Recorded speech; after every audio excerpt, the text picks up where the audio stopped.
Hello everyone and welcome back to my walkthrough of Dragon Age Origins. If you watched the last episode, you know we left off with recruiting Morrigan and kind of just setting up the main plot of the game of having to unite Ferelden against the Blight. So we're going to go ahead, we're going to go to the world map. At this point in time, we can really only go to Lotharen.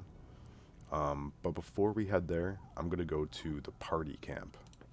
Kind of check in with everyone, get some dialogue, because yeah, right off the bat you can talk to Alistair and Morrigan a little bit, but yeah, it's pretty bare to start off. Well, let's talk to the dog first. Oh, why, you little... Your furry friend here took offense at me getting near his food. He snapped at me, look.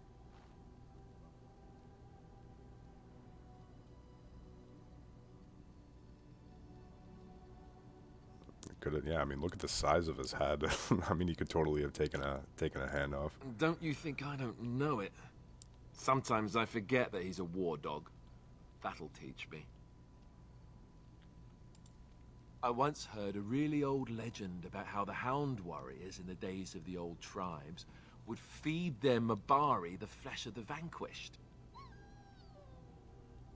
Well, that's what I heard anyway. It would sometimes be human flesh. Oh, like you can tell the difference. For all you know, maybe you've already been fed something. Someone.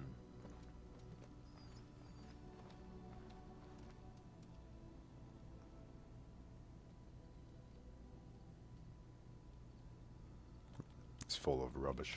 Hey! Look at what your fool dog placed in my pack.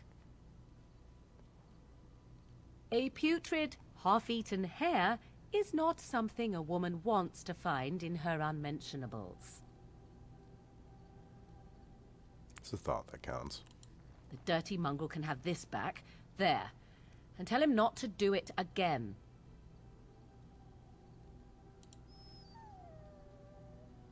I don't want it, you worthless fur bag. Aww. It was a little harsh. Oh, he's just trying to be manipulative, I can tell. I do it too. Yeah, I just love seeing the different interactions that the different characters have with your Mabari. He's a good boy. He's a good boy.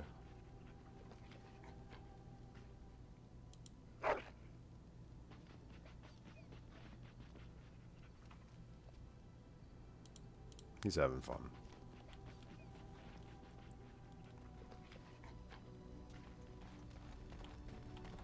So let's chat up Alistair a little bit. What do you need? You don't have to do that.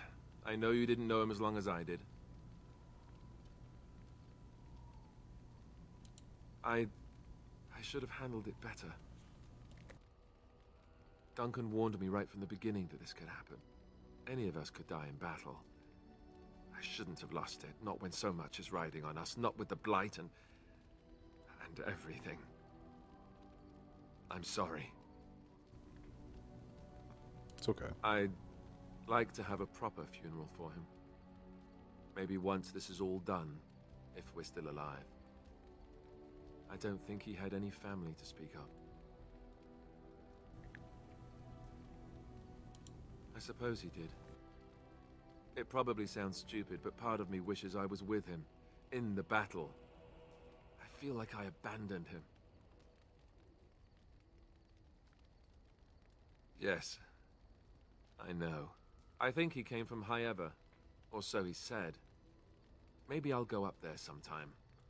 See about putting up something in his honor. I don't know. Have you had someone close to you die? Not that I mean to pry, I'm just... Yeah, my whole exactly. Yeah, my whole entire family in the beginning of the game. So. Oh, of course. How stupid of me to forget.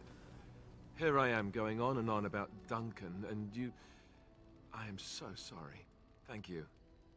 Really, I mean it. It was good to talk about it, at least a little.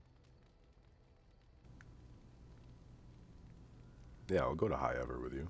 That's like my place. I'd like that. So would he, I think. Alistair approves. +5.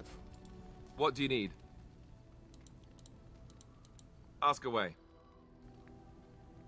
Essentially, they're trained to fight. The Chantry would tell you that the Templars exist simply to defend. But don't let them fool you. They're an army. The other main purpose for a Templar is, of course, to hunt mages. To that end, we train in talents that drain mana and disrupt spells.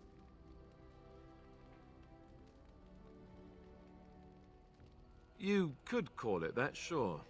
The Chantry doesn't look on it the same way, however, since really our talents only work on mages. Against a regular person, I'm just a guy in a metal suit. Perhaps, but there usually isn't much of an opportunity. The Chantry keeps a close rein on its Templars. We are given lyrium to help develop our magical talents, you see.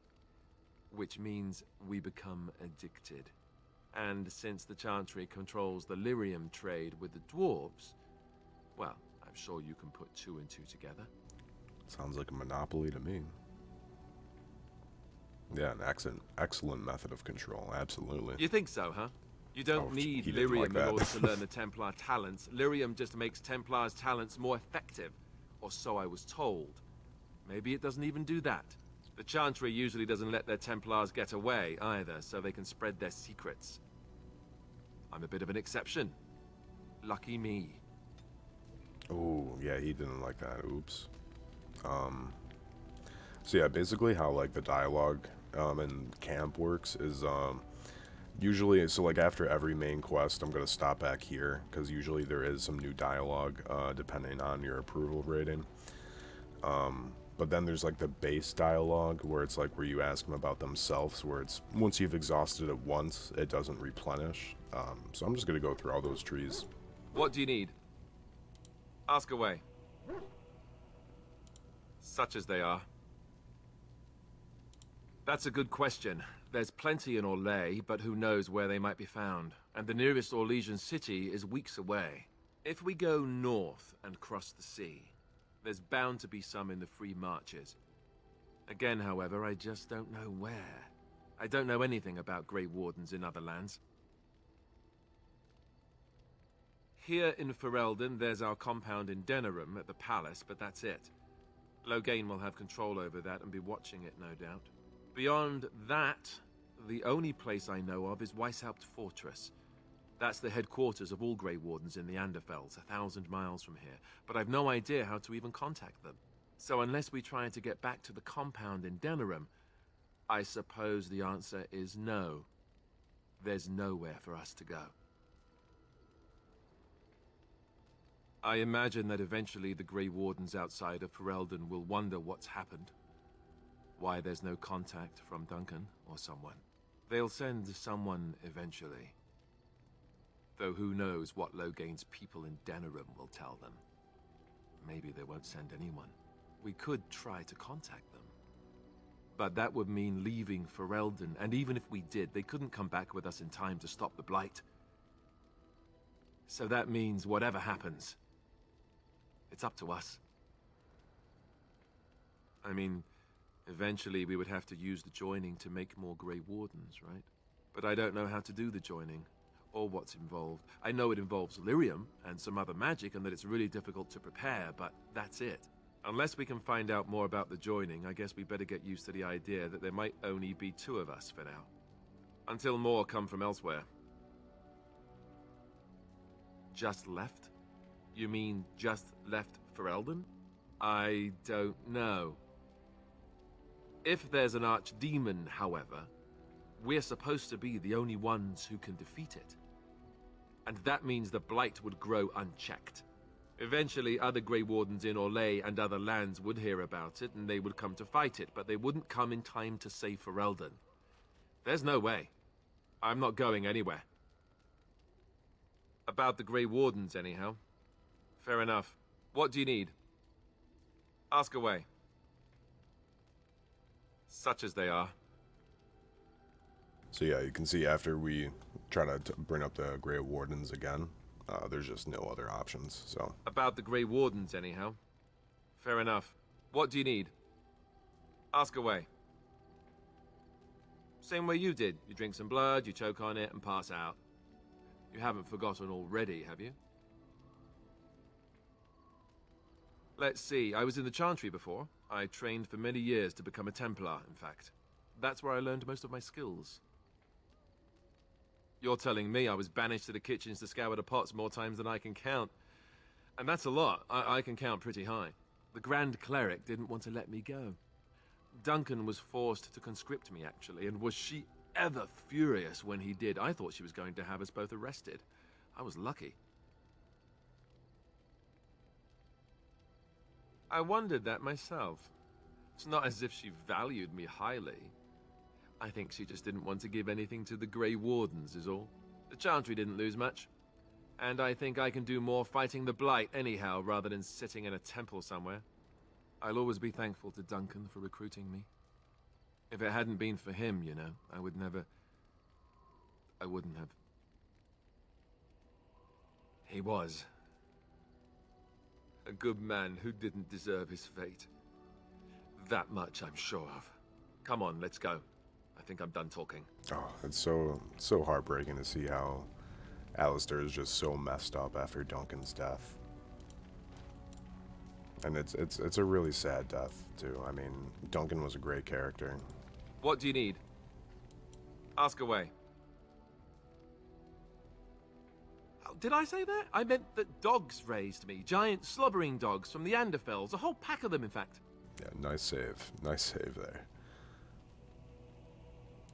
Well, if you're going to go and pay attention to the facts, then fine.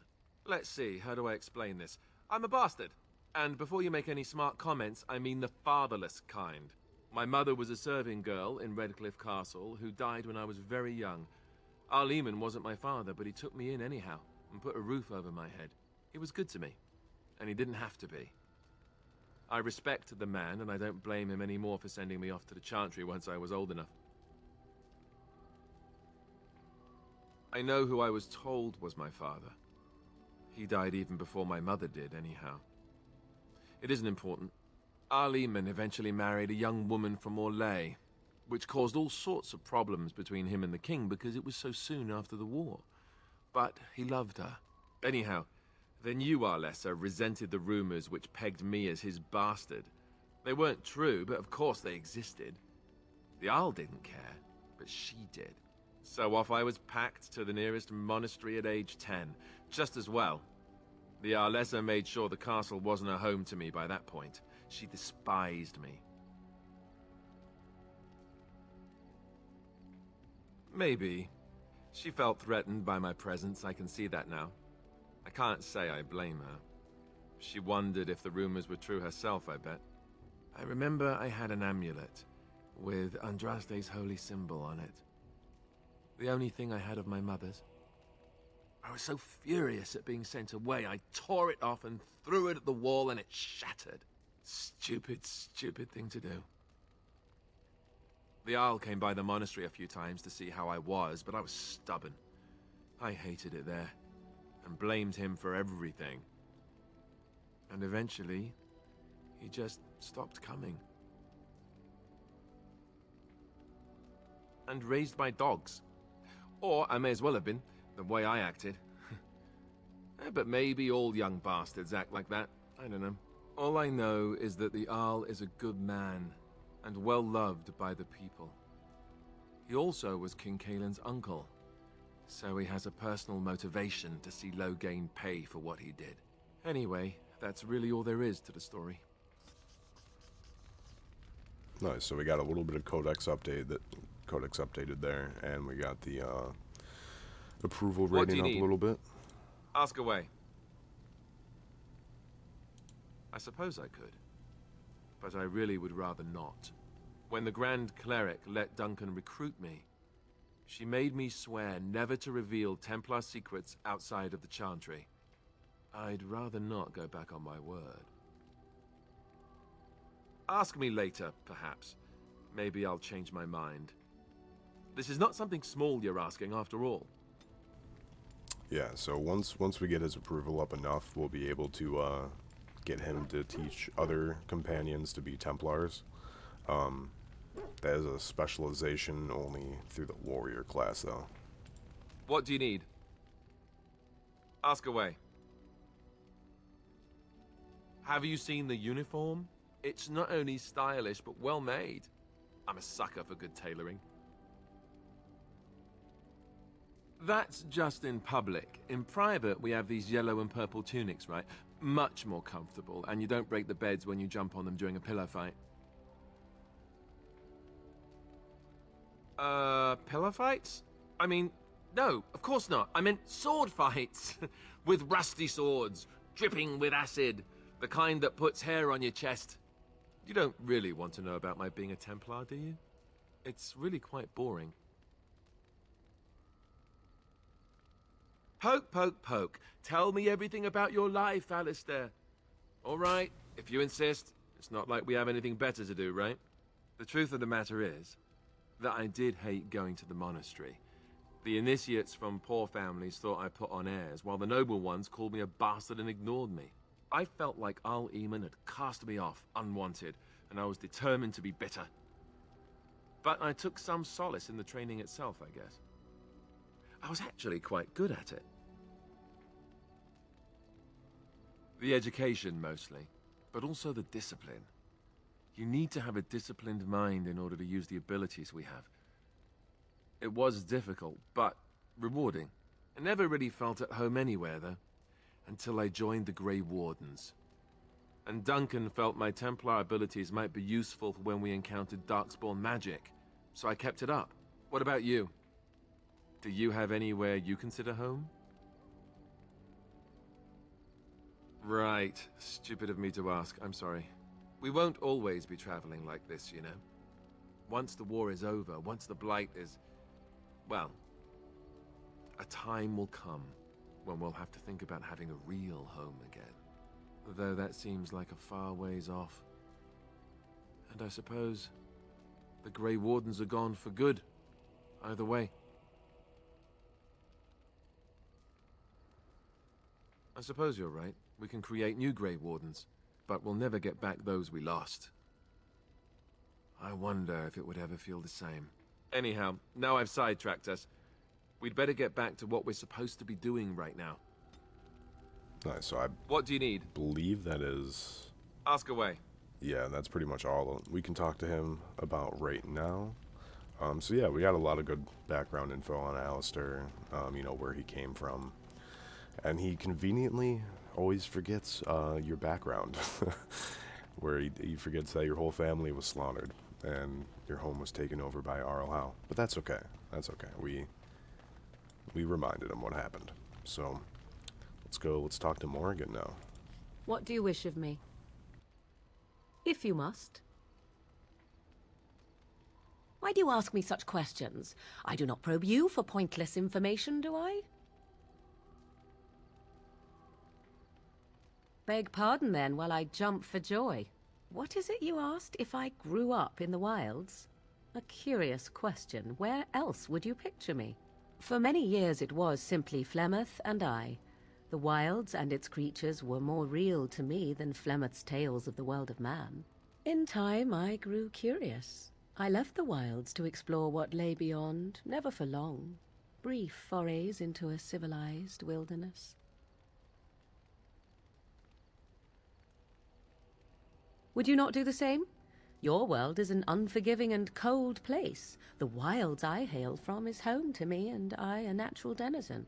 For all that I had been taught, however, the truth of the civilized lands proved to be overwhelming. I was unfamiliar with so much. So confident and bold was I, yet there was much that Flemeth could never have prepared me for. Equal parts daring and foolhardy, perhaps. Only once was I accused of being a witch of the wilds, and that by a chastened who happened to be traveling with a merchant caravan. He pointed and gasped, and began shouting in his strange language, and most assumed he was casting some curse upon me. I acted the terrified girl, and naturally, he was arrested.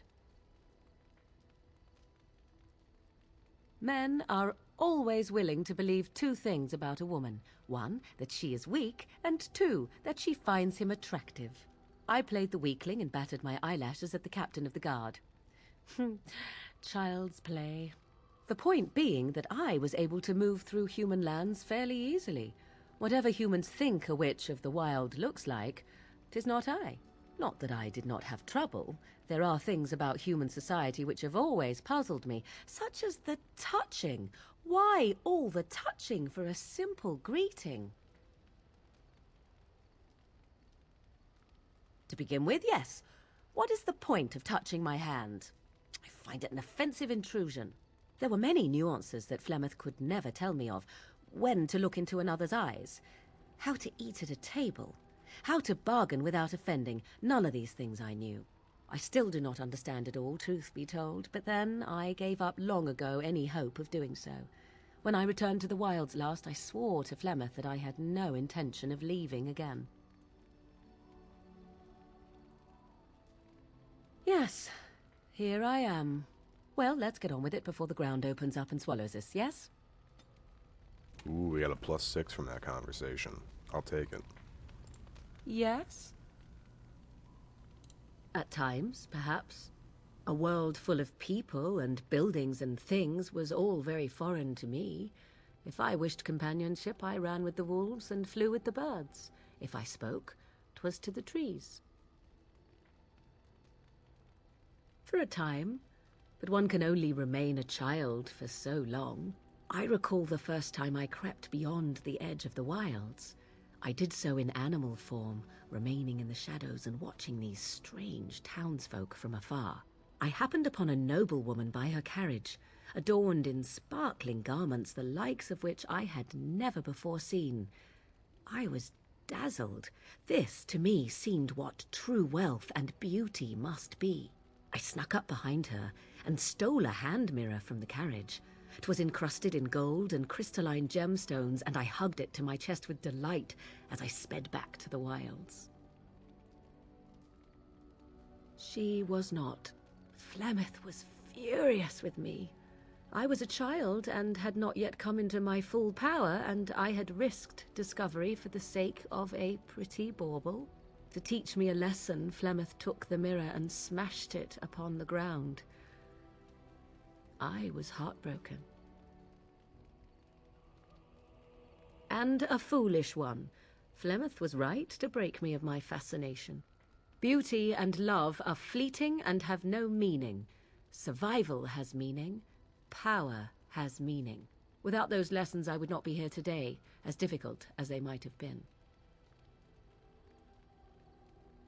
Perhaps, but they were necessary still.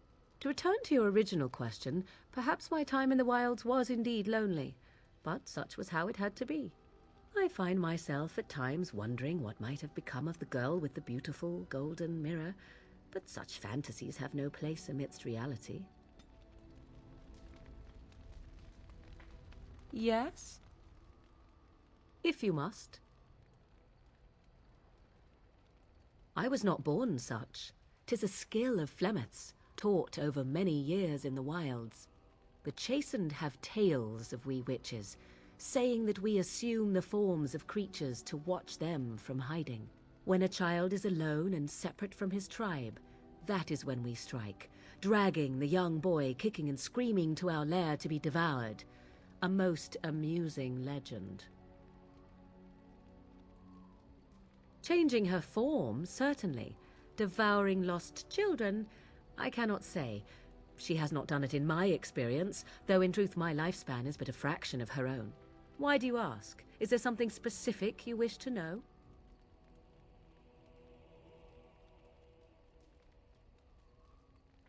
No?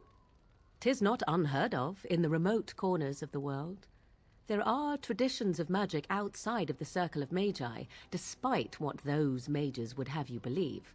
Some of these traditions are old, indeed, passed down as carefully guarded lore from one generation to the next. The zealots of the Chantry would uproot all such practitioners if they could, but as luck have it, some still exist. My mother is such a one. I am surprised you think so. Still, 'tis a pleasant thing to hear. The form of an animal is different from my own. One may study the creature, learn to move as it does, think as it does. In time, this allows one to become as it is. I gain nothing by studying another human. I already am the same as they are. I learn nothing. So the answer is no, my human form is the only one I possess. Anyone with sufficient will, but the act of transformation is a magical one. 'Tis a spell and thus requires a mage's talents. If you had a notion to learn such a skill for yourself, sadly, you must remain disappointed. There were nights when the wilds called to me, 'tis true. You look upon the world around you and you think you know it well. I have smelled it as a wolf, listened as a cat, prowled shadows that you never dreamed existed. But my life is as a human. I am under no illusions to the contrary. They do not shy away from me. To their senses, I believe I seem like any other of their species. As to what they think, I truly cannot say. Just as I am still human, no matter my form, they are still animals. Thus they cannot speak, even were I to ask. Indeed. Have you an opinion on my abilities, then? Am I an unnatural abomination to be put to the torch? Yeah, I think the abilities are quite useful. Oh, you're simply full of surprises, little man, aren't you? But enough of such talk. Let us proceed, lest the dust gather on us. Ooh, nice. We got the ability up because we got our approval. So that means there's like a passive now that, I'm not sure where we go to see that. Whatever. So yeah, the more approval you get up with them, the more like passive buffs, they give you, which is like really cool. Yes? If you must. You are very cute to ask so many questions. Oh shit, we're cute. Really? Perhaps we should be wrapped in ribbons and adorned with flowers. So cute are we, too. My mother has been hunted from time to time, yes, by Templar fools like Alistair, which should tell you how successful they generally were. Flemeth made a bit of a game of it, in fact. The Templars would come again, and she would look at me and smile and say that the fun was to begin once more.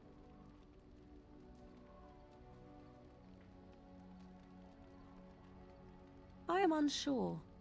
I was too young to understand, and perhaps 'twas bravado on Flemeth's part, or perhaps she was merely amused. I will never know. Flemeth would warn them, once. 'Twas a warning they inevitably failed to heed. And then the true game began. Often Flemeth would use me as bait, a little girl to scream and run and lure the Templars deeper into the wilds and to their doom. Me? No, I never did any of the killing, until later. And even then, Flemeth was a glutton for that sort of thing. Thankfully, the wilds is a vast place. Once they found us, Flemeth would simply move us elsewhere, and we would be lost within the forest once again. I did not understand the danger we faced until I was much older. I had never heard of apostates or maleficarum.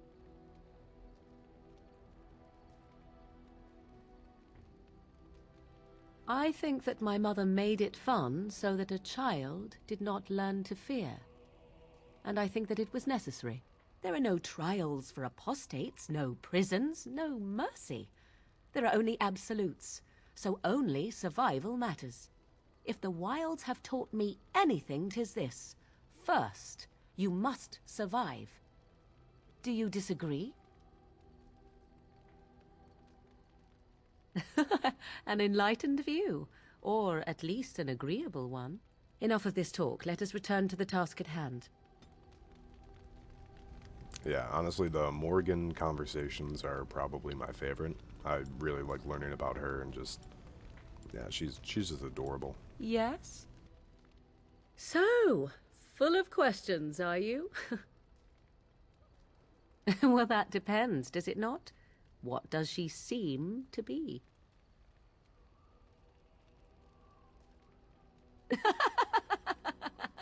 She liked that one. Oh, she is certainly old. Have no mistake of that. Tell me, how much do you know of the tale? The one that the chastened still tell of my mother, to frighten them into obedience. No doubt such a tale has mutated much over time and telling. I can relay what Flemeth once told me herself, and you can decide whether or not 'tis the truth, if you desire. As the tale is sung by the bards, there was a time when Flemeth was young and beautiful, a fair lass in a land of barbarian men, the desire of any who saw her. Many centuries before this land was even named Ferelden. The tales say that Flemeth fell in love with Osen the bard, and fled the castle of her husband, the dread Lord Conobar, and that he swore vengeance for her infidelity. In truth, my mother claims that 'twas Osen who was her husband, and Conobar the jealous lord who looked on from afar. Lord Conobar approached young Osen and offered him wealth and power in exchange for his lovely wife, and Osen agreed.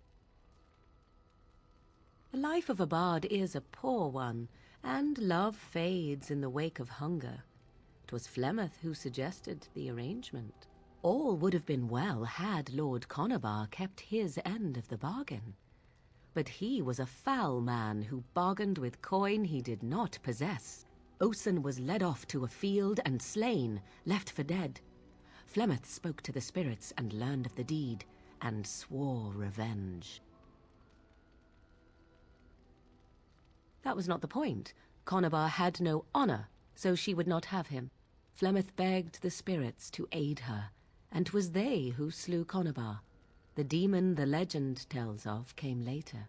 Lord Conobar's allies chased Flemeth, you see, chased her to the wilds, and there she hid. There she found the demon, and he made her strong. The legends all speak of the great hero Cormac, he who defeated Flemeth and her great army when she invaded the lowlands centuries later. All lies. The truth of the matter is that there was never an invasion. As Flemeth tells it, the Chastened never raised an army under her banner, and she never fought with any warrior named Cormac. Cormac led a brutal civil war against his own people, and later claimed it was to vanquish evil that had taken root amongst the lords. Thus, he was hailed a hero. Flemeth was only attached to the legend much later. Perhaps 'twas due to the great war with the Chastened that eventually came, but Mother claims not to know how it began. The demon within her has transformed her into something else. An abomination, perhaps some would say. I know not. I only know my mother is clever, and she is part of the wilds as it is part of her. But she is no immortal. She bleeds. A blade in her heart would kill her like any other, were it lucky enough to find her. You ask if I have sisters. I have asked of this myself. The stories tell of many witches of the wilds after all, not just the one. And these tales existed long before I did. Flemeth refuses to speak of other daughters, if they existed. So, should I believe I am her first? I doubt that too. The Chastened tell of a falling out between Flemeth and her daughters. They say that one day she hunted them all through the wilds and ate their hearts. It may be true. I have never seen another witch or heard of one. Perhaps one day Flemeth will eat my heart as well. Flemeth tells it with far more embellishment than I, but you are welcome. Dare I ask of your own mother? Few are abominations of legend, 'tis true, but I find myself curious nevertheless. Gotta give her the news. Yeah.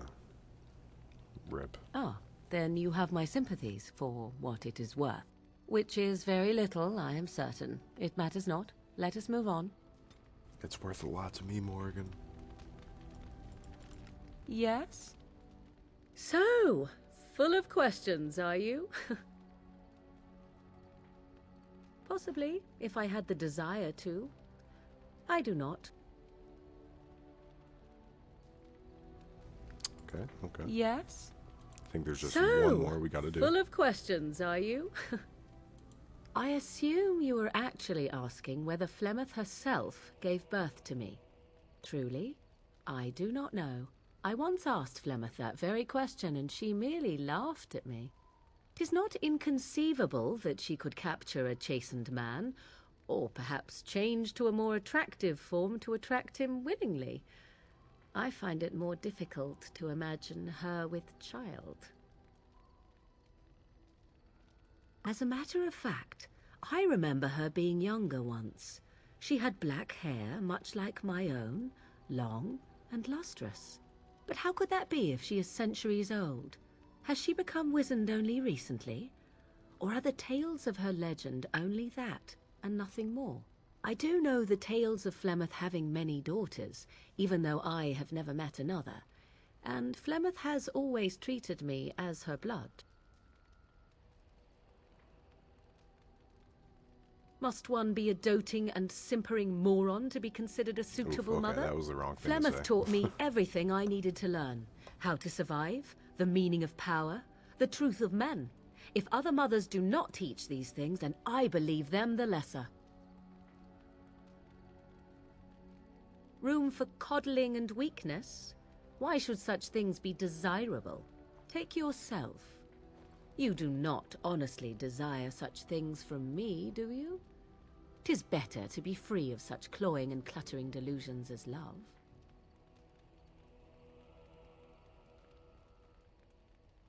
Then more the fool you, I think. I tire of this discussion. Let us move on, shall we? Just trying to... Oh, no, she really didn't like that. Damn. Yes? Okay, yeah. Oh, Yes? let me see. If you must. Yeah, that's okay. So that's pretty much all we can talk to her. We're going to wrap things up here now. Went a little bit over time, but, you know, that's okay. I know that this part, really all we did was, it was just all party camp dialogue. But, you know, that's alright. You know, I just wanted to show everyone, you know, all the trees of the dialogue.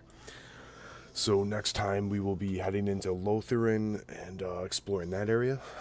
So yeah, if you want to tune in to check that out, that should be on tomorrow.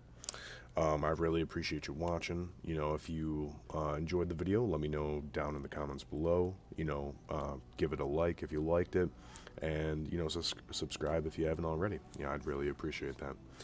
Other than that, you know, you guys have a great rest of your day.